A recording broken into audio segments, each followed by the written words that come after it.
So there's this post over here from Levels. So he got interviewed on the Lex Fridman podcast, and this guy runs a Nomad List. He has a bunch of different websites, right? You know Nomad List? No. Anyway, so he says, yes, the Lex effect is big. So Lex Fridman has very big, Elon's on it, Jeff Bezos has been on it, right?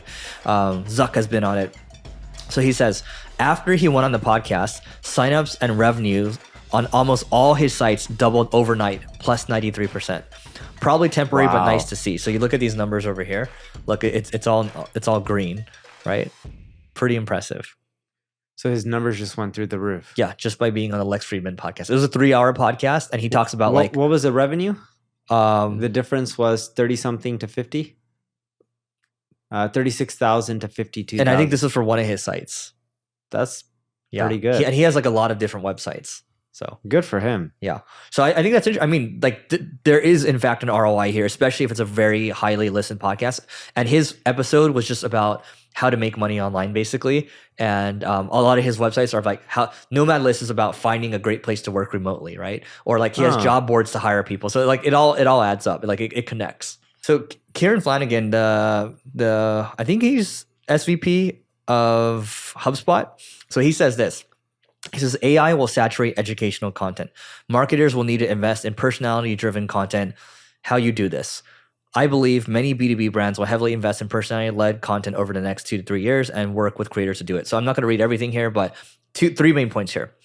Number 1, hire in-house influencers. Okay. Number 2, launch a creator program. Number 3, do drops with creators. We're kind of talking about this stuff over here, so we might as well continue the conversation.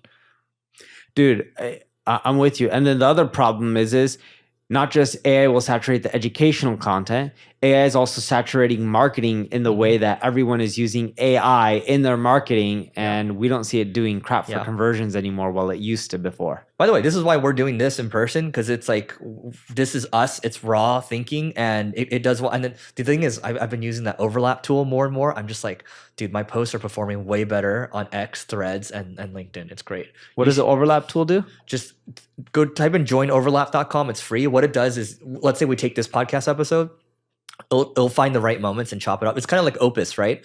But it actually finds great moments, and they're probably like 3 to 5 minute clips. And so now, because we talk about a lot of different things, a lot of it gets lost in translation, right? And we've been doing it now, and the reach is like 10 to 20x more, and I think we can get it even higher.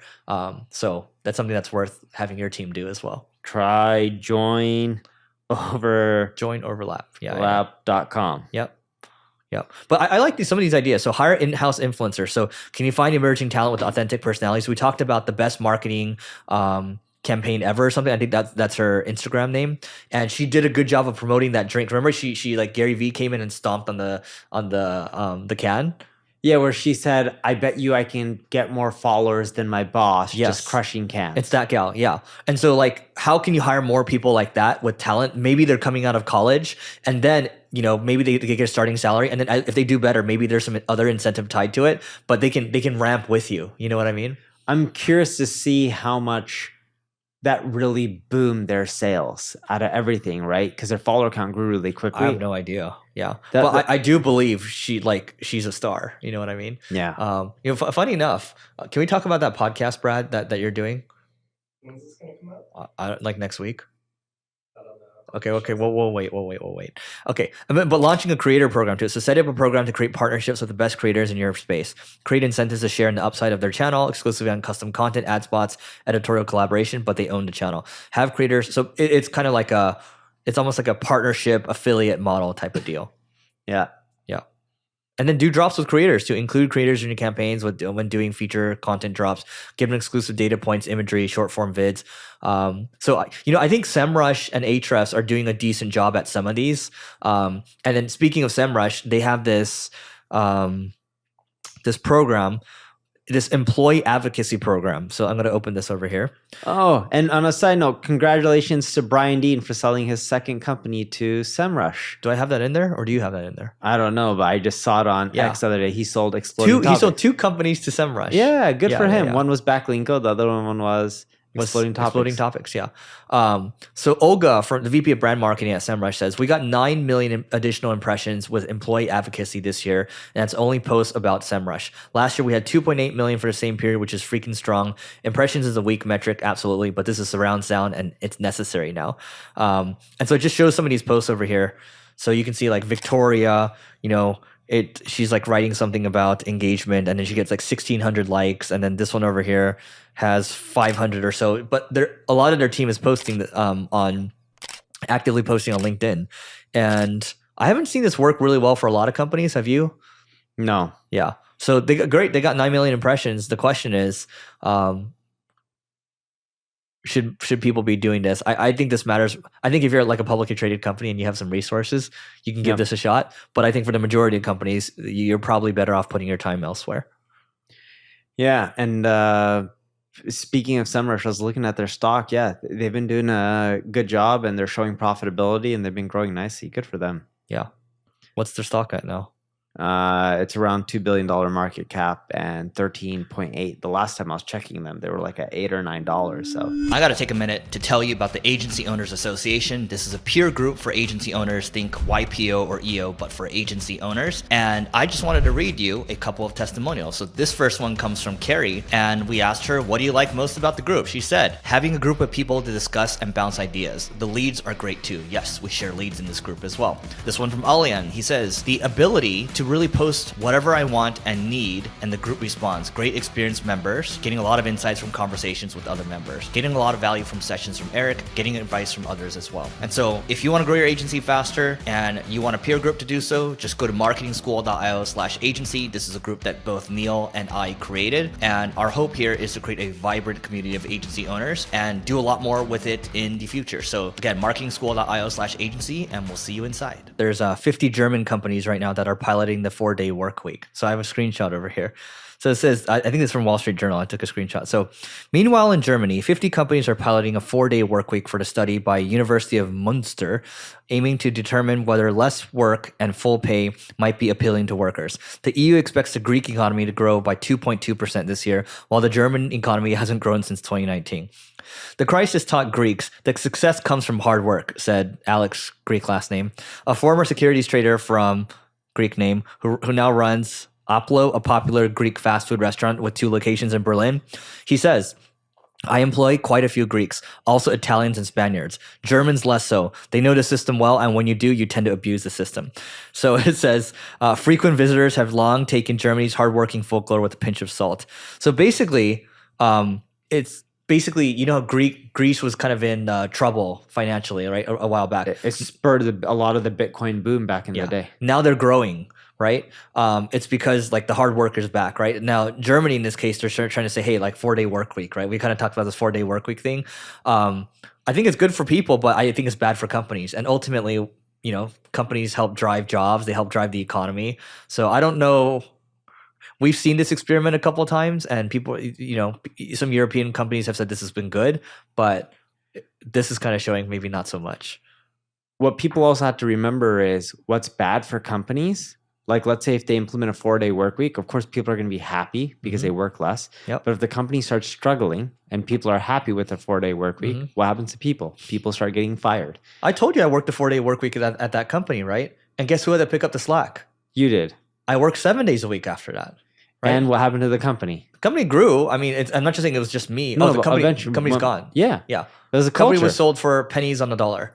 And what eventually happened there was, here's the biggest problem. You go 4-day work week, you cannot roll that back. Because the moment he rolled that back, everyone got pissed. Everyone got pissed, right? And so there's certain things where like you open the genie and you can't just put the genie back in the bottle. No.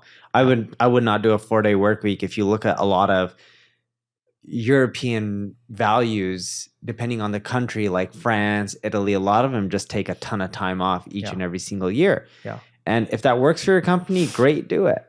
I think in the United States, you have a ton of innovation. The reason you have a ton of innovation is people work a lot of hours, whether we like it or not. Yeah. And if you look at China, you're getting a lot of innovative companies. A lot of people in China don't know about 5-day work weeks. to them, a normal work week is 6 days, Yep. and you only get 1 day off. 996, 9 a.m. to 9 p.m., 6 days a week. And you look at the kids are insane now. I told you, right? Yeah. But when I look at productivity, if you can be productive, if you love what you're doing, and you can put in the hours, you're more likely to succeed. If you're not willing to, you're just going to breed mediocrity. And we get it. That's a big caveat, right? It's hard to find something that you like to do, but you have to keep finding it. Otherwise, you're going to be miserable for the rest of your life. Yep. And I do believe it's possible for everyone to find what they like. And by the way, when I say insane, I just mean in China, the kids at age 5 or 6, they know about AI, they know about STEM, and they're pushing. And you're never done with classes. Even when summertime comes, you're going to go to more classes. And then you're done with school? Oh, you're going to go to after school tutor. It never ends. Yeah, dude, I totally agree with you. I want to take a second to tell you about my podcast co-host agency, so NP Digital, so Neil Patel Digital.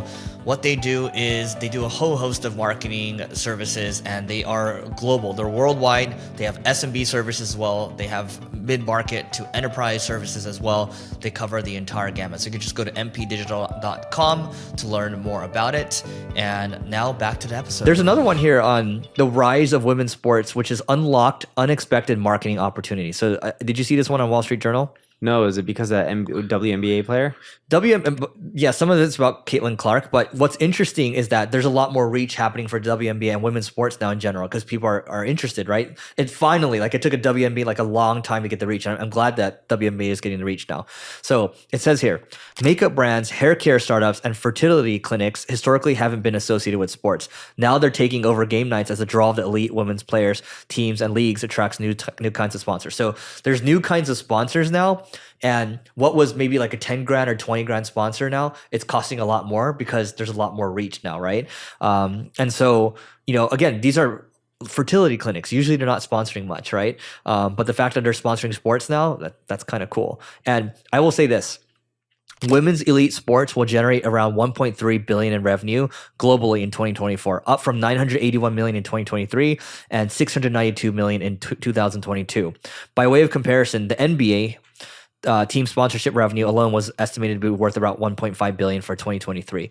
So it's still a ways off, but it's on its way. Yeah, that's great. I watch a lot of women's sports. I technically don't watch that much in sports, period. But things like tennis, I watch men's tennis and women's tennis. Tennis is awesome. Yeah, seeing the Williams sisters when they were playing, it was amazing to watch. Dude, Caitlin Clark's team. So she's the star for the New York Liberty. Actually, no, I don't think she played for Liberty. I think she played for somebody. I don't know. But anyway, the New York Liberty, at least, because they're actually a top team, I believe. I think they did this wrong here. But the Liberty this season had 47 sponsors, up from 31 last season and 17 in 2022. So it's a good growth rate. I mean, that's almost 3x. Is she the number 1 ranked WNBA player? Not Clark's obviously rookie of the year, but she's not number 1 ranked. But I think she'll be up there. She's a rookie, yeah. Yeah, I knew she was a rookie. I just didn't know if she was the best. No. I mean, she didn't even get to play on Team USA. That's a whole other thing, though. Oh, that sucks. Why didn't they let her play on Team USA? They didn't let the person she competed with at LSU. Both of them didn't make it. But what's interesting is they played the WNBA. Sorry, there's Caitlin Clark and then the other gal. They played the Olympic team in a tune-up, and they beat the Olympic team before they went to Paris. Yeah, they should just put him on the team. Yeah, but there's a whole uproar about it. But yeah, you see the Steph Curry social media change? No, he removed Golden State from his social media, or Warriors from it, and then he put the Olympic stuff. Yeah, and then the rumor is now he's going to the Lakers. Oh, that'd be awesome. When did you see that? Was it today? Yesterday? Something like that. Yeah. Please don't forget to rate, review, subscribe. Go to marketingschool.io/agency to join the Agency Accelerator, Agency Owners Association. All right. Talk to you later. Bye.